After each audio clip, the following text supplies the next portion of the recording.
ज्ञान गंगा गीता दर्शन। पूर्व प्रसंग में आप श्रवण कर रहे थे, जैसे वायु गंध को एक स्थान से दूसरे स्थान पर ले जाता है, इसी प्रकार से जीवात्मा एक शरीर से दूसरे शरीर में ले जाता है। 5 ज्ञानेंद्रियों को, 5 और 1 मन को अंतःकरण के सहित वह ज्ञानेंद्रियों को और मन को लेकर जाता है, सूक्ष्म शरीर को। 5 ज्ञानेंद्रियां, 5 कर्मेंद्रियां, 5 प्राण, 1 मन और बुद्धि। 5 ज्ञानेंद्रियों को, सूक्ष्म ज्ञानेंद्रियों को, 5 कर्मेंद्रियों को, सूक्ष्म कर्मेंद्रियों को, 5 प्राणों को, सूक्ष्म प्राणों को, और मन को, बुद्धि को। यह जीवात्मा एक शरीर को त्याग कर दूसरे शरीर में ले जाता है। वहाँ जाकर उसे जो दूसरा शरीर मिलता है, वहाँ भी उस शरीर में उसे गोलक मिलते हैं रहने के लिए।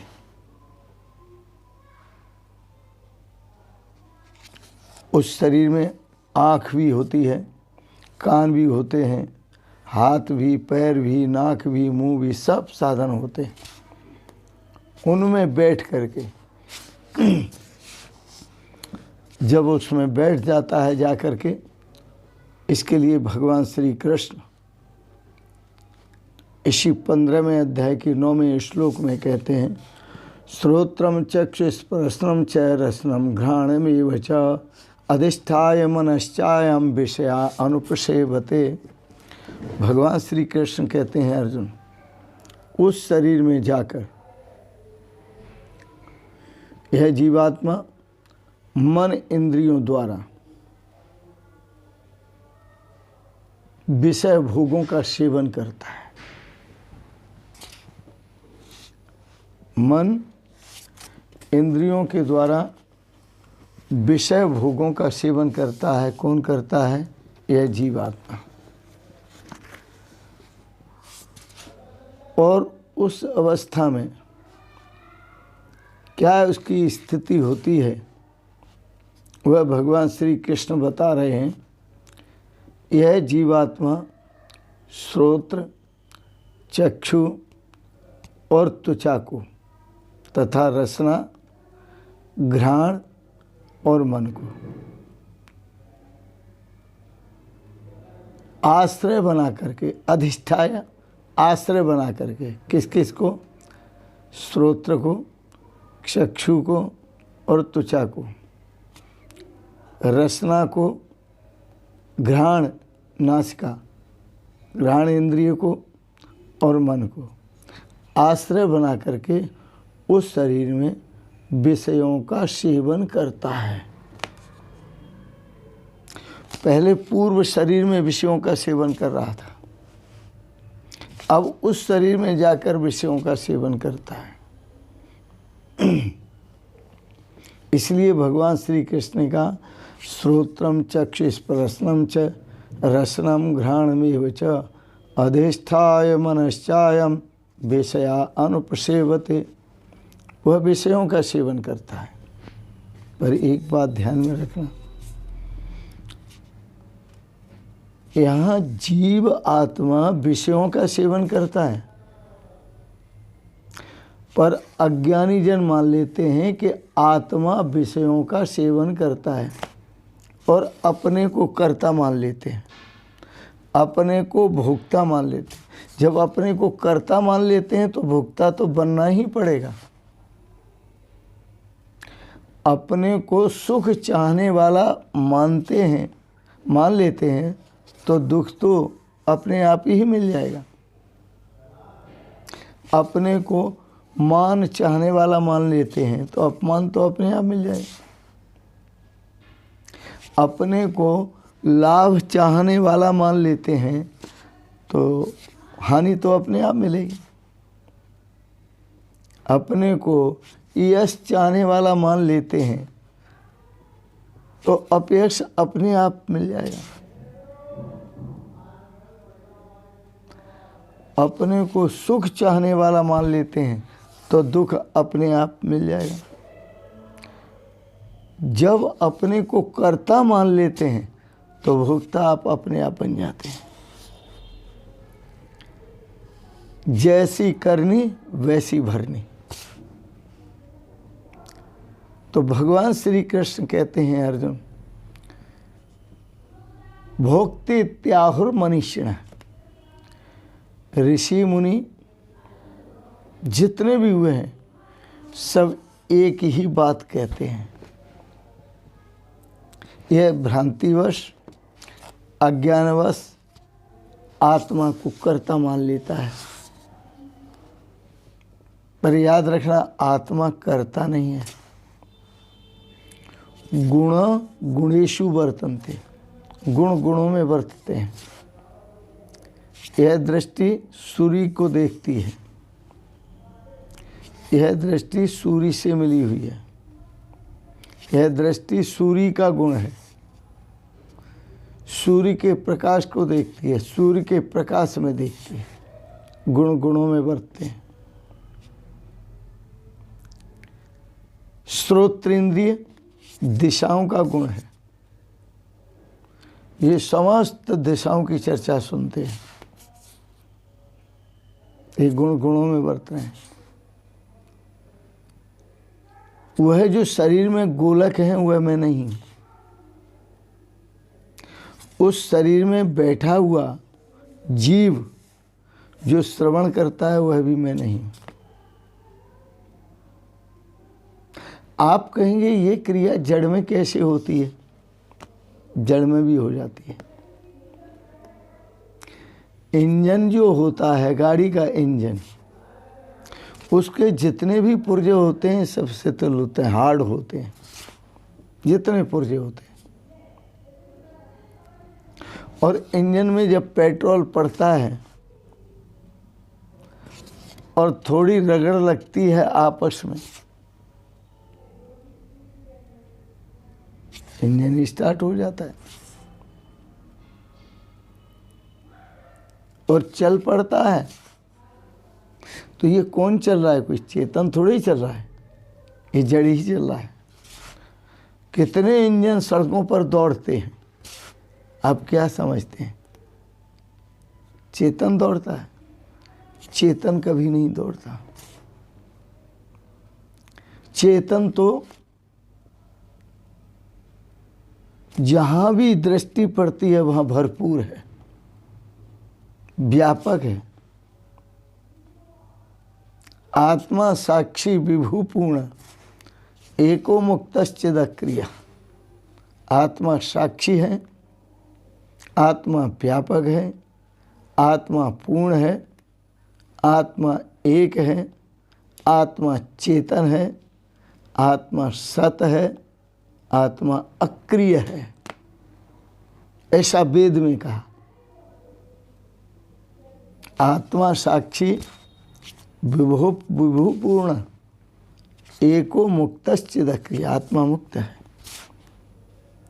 न आत्मा करता है न भोगता है, परंतु यह जीव अज्ञानवश कर्ता और भोक्ता बन जाता है। भगवान का कथा। सावधान। श्रोत्रम चक्षुस्पर्शनम च रसनम घ्राणमेव च अधिष्ठाय मनश्चायम विषयानुपसेवते। तो जीव भोगों का भोगता है। और जीव है कौन? यदि आप अपने को जीव मान लें तो मैं आपको यही कहूँगा कि वेद कहता है जीवो ब्रह्मैव केवलम। जीव जो है वो केवल ब्रह्म ही है।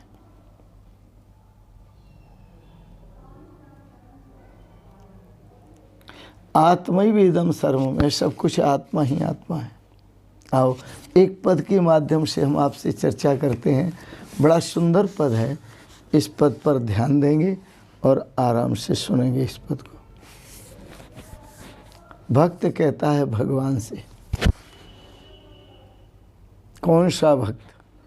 जो पूर्ण भक्त है, अनन्य भक्त है। कौन सा भक्त? जो पूर्ण ज्ञानी भक्त है। याद रखना, जो भक्ति करते हैं और ज्ञान वैराग्य से भागते हैं तो उनकी भक्ति कभी पूरी नहीं होती। वो भक्ति बांझ ही होती है,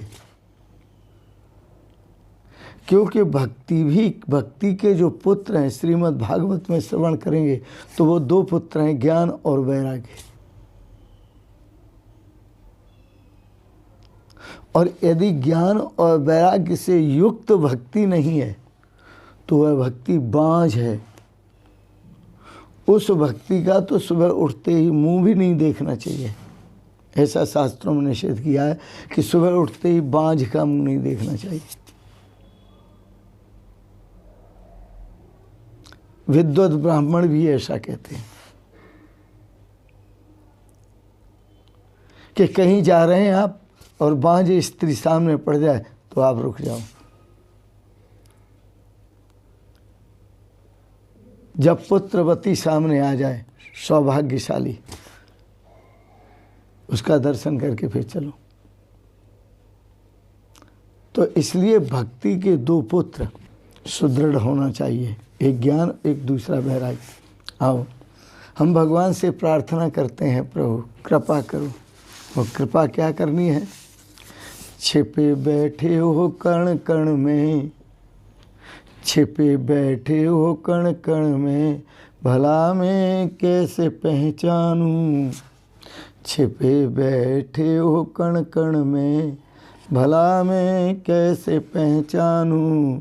दुई का दूर कर पर्दा, दुई का दूर कर पर्दा, सामने आओ तो जानूं। दुई का, द्वैत का पर्दा, तू और है मैं और हूँ, ये पर्दा दूर करो और सामने आओ, फिर मैं जानूं आप परमात्मा है। शर्त दे दी भक्त ने।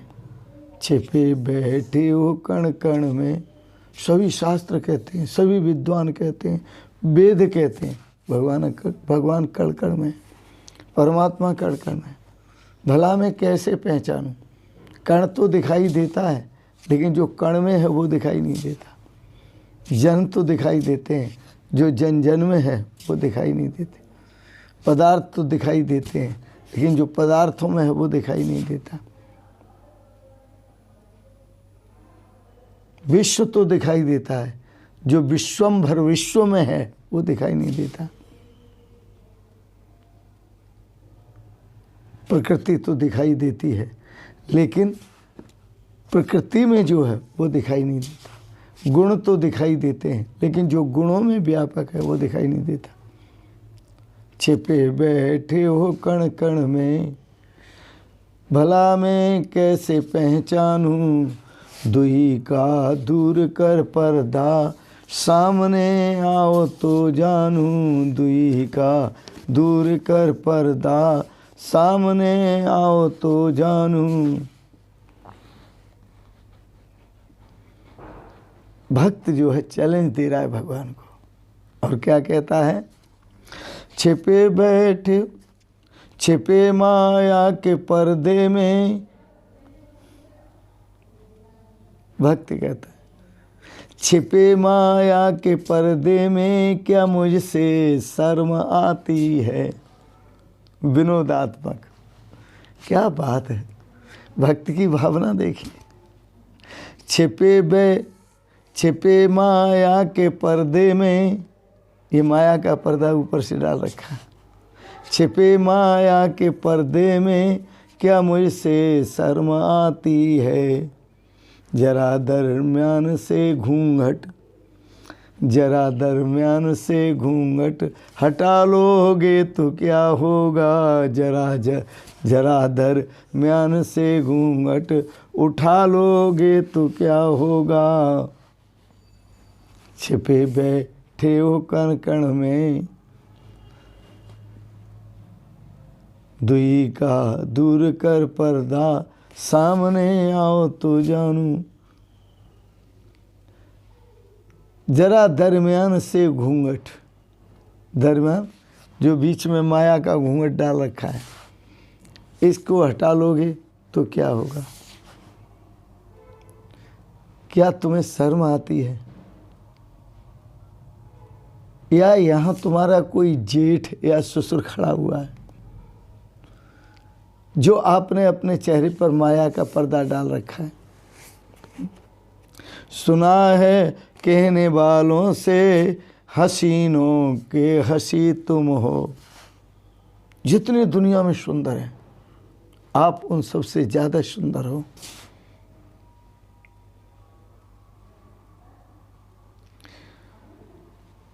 सुना है कहने वालों से हसीनों के हसी तुम हो।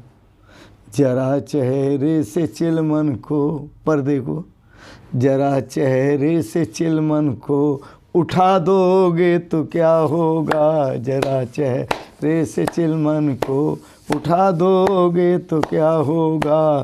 जरा चेहरे से चिलमन को उठा दोगे तो क्या होगा। जरा दरम्यान से पर्दा हटा दोगे तो क्या होगा। ये भक्ति की भावना भगवान से प्रार्थना करता है, आप इस पर्दे को हटाइए जो बीच में पर्दा डाल रखा है। और अंधेरी रात, ये अज्ञान रूपी अंधेरी रात है, और मैं उस संसार रूपी नदी में बह रहा हूँ जो दूसरा किनारा, जिस किनारे पर जाना चाहता हूँ वो तट भी बहुत दूर है, वो किनारा भी बहुत दूर है। अंधेरी रात तट, अंधेरी रात तट भी दूर, नैया भी भंवर में है। अंधेरी रात तट भी दूर, नैया भी भंवर में है। मेरी नैया किनारे पर, हाँ मेरी नैया किनारे पर लगा दोगे तो क्या होगा। मेरी नैया किनारे पर लगा दोगे तो क्या होगा। मेरी नैया किनारे पर लगा दोगे तो क्या होगा। ये भक्ति की प्रार्थना है। मेरी नैया किनारे पर लगा दोगे तो क्या होगा। जरा चिलमन से घूंघट उठा दोगे तो क्या होगा। जरा दरम्यान से घूंघट हटा दोगे तो क्या होगा।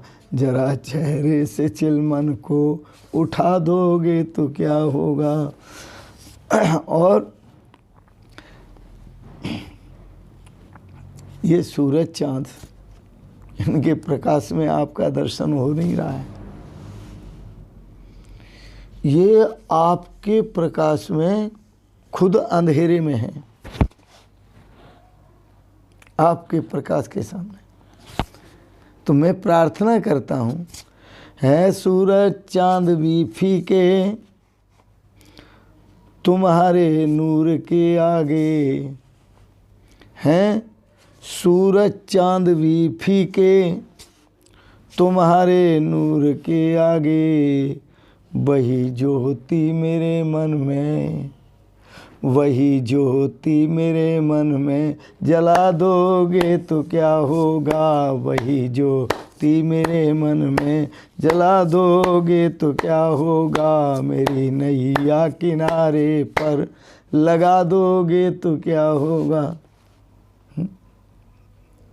जो ज्योति सूर्य और चंद्रमा को दी,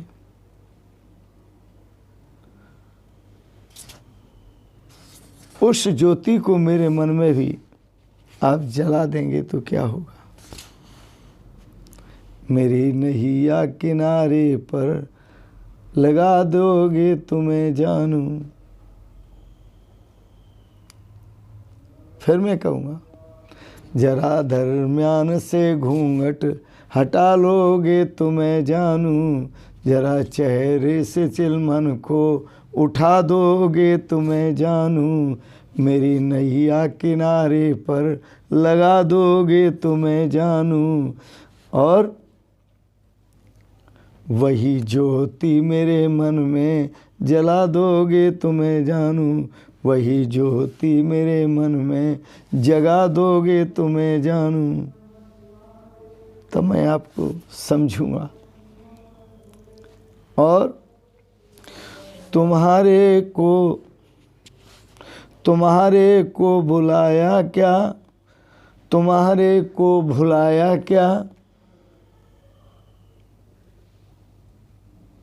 मैंने जब से आपको भुलाया है तो वो केवल आपको ही नहीं भुलाया, मैंने अपने को भी भुला दिया।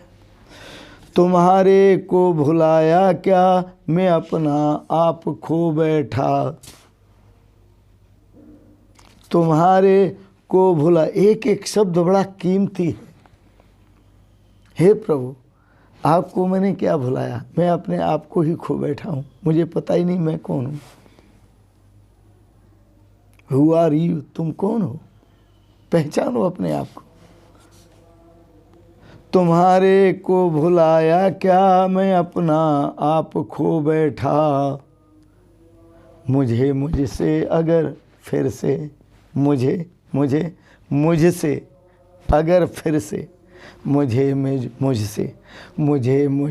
अगर फिर से मिला दोगे तो क्या होगा। मुझसे अगर फिर से मिला दोगे तो क्या होगा। मुझसे अगर फिर से मिला दोगे तो क्या होगा। प्रभु, मुझे दोबारा मेरे से मिला दोगे, मेरे स्वरूप से, तो क्या होगा।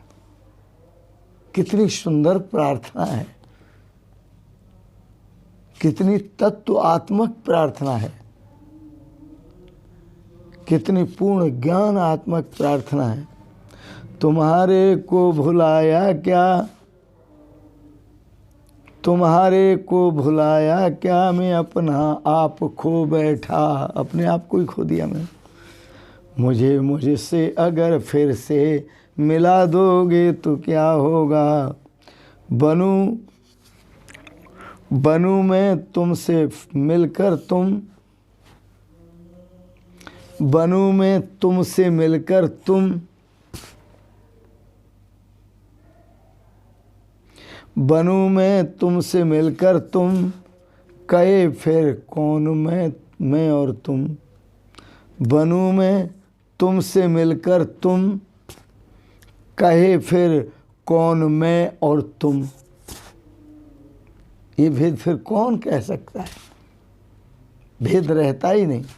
बनूं मैं तुमसे मिलकर तुम, कहे मैं कौन और, कहे फिर कौन मैं और तुम। शराबे बेखुदी ऐसी, शराबे बेखुदी ऐसी, पिला दोगे तो क्या होगा। शराबे बेखुदी ऐसी, पिला दोगे तो क्या होगा। हाँ, गुरु नानक देव ने बड़ा सुंदर लिखा है, गुरुदेव भगवान ने, गुरु नानक देव जी ने बड़ा सुंदर लिखा है। ये शराब पीना सबको मुनासिब हो, यह शराब पीना सबको मुबारक हो। कौन सी शराब, यह शराब। बनूं मैं तुमसे मिलकर तुम, फिर कहे फिर कौन मैं और तुम। एक हो जाऊं आपके साथ। शराबे बेखुदी ऐसी, पिला दोगे तो क्या होगा। तो गुरु नानक देव जी ने कहा, भांग भसूड़ी सुरापान, गुरु ग्रंथ साहब में लिखा है, भांग भसूड़ी सुरापान, उतर जाए प्रभात। नाम खुमारी नानका चढ़ी रहे दिन रात। लेकिन नाम की जो खुमारी है, भगवान के स्वरूप की जो मस्ती है, वो दिन रात चढ़ी रहती है। और ये संत महापुरुष उसी मस्ती में मस्त रहते हैं। संसारी लोग समझते हैं कि इन संतों का जीवन अकेले कैसे कटता होगा। चलो गुरु जी के पास बैठाते हैं, महाराज जी के पास बैठाते हैं, बैठोगे क्या करोगे, बातें करोगे। लेकिन संत तो तुमसे मिलकर के तुम हो रहे हैं, हमसे मिलकर के प्रभु हम हो रहे हैं। अब कोई यहाँ कहने वाला नहीं है कि तू और है और मैं और हूँ। हाँ, ये उकदा है हम पे खुला, ये आज उकदा है हम पे खुला, तू और नहीं मैं और नहीं। तो जो संतों की मस्ती है, ऐसी शराबी मोहब्बत पियो। संसार के जो नशे आप करते हैं, तो उसके लिए गुरु नानक देव जी ने कहा, भांग भसूड़ी सुरापान उतर जाए प्रभात। रात को आप नशा कर लेते हैं और सुबह होते होते ये नशे सब उतर जाते हैं। लेकिन गुरु नानक देव जी कहते हैं, नाम खुमारी नानका चढ़ी रहे दिन रात। उस नामी के साथ जो एक हो जाता है, नाम को जपने वाला, उसके नाम की खुमारी दिन रात चढ़ी रहती है। बस उसी में वो मस्त रहता है, 24 आवर्स 24 घंटे मस्त रहता है, आनंदित रहता है। मैं भगवान से प्रार्थना करता हूँ आप सबको भी भगवान अपने स्वरूप की मस्ती प्रदान करें और आपको ऐसी सद्बुद्धि दें। सभी को, सभी बाल गोपालों को, सभी भाई बहनों को, सभी बुज़ुर्गों को, सभी नौजवानों को ऐसी बुद्धि दें कि आप भी भगवान की जो आनंदमयी मस्ती है, प्रेममयी रसमयी मस्ती है, इस मस्ती को आप उपलब्ध हों। इन शब्दों के साथ साथ, इन शुभ कामनाओं के साथ साथ एक निवेदन करूंगा, गीता दर्शन पर आपको विचार अच्छे लगे, आप इनको सब्सक्राइब करें, लाइक करें और शेयर करें।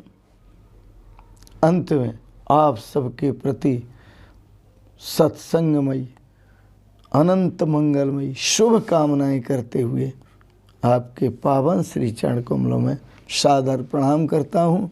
ओम शिवोहम शिवोहम शिवोहम।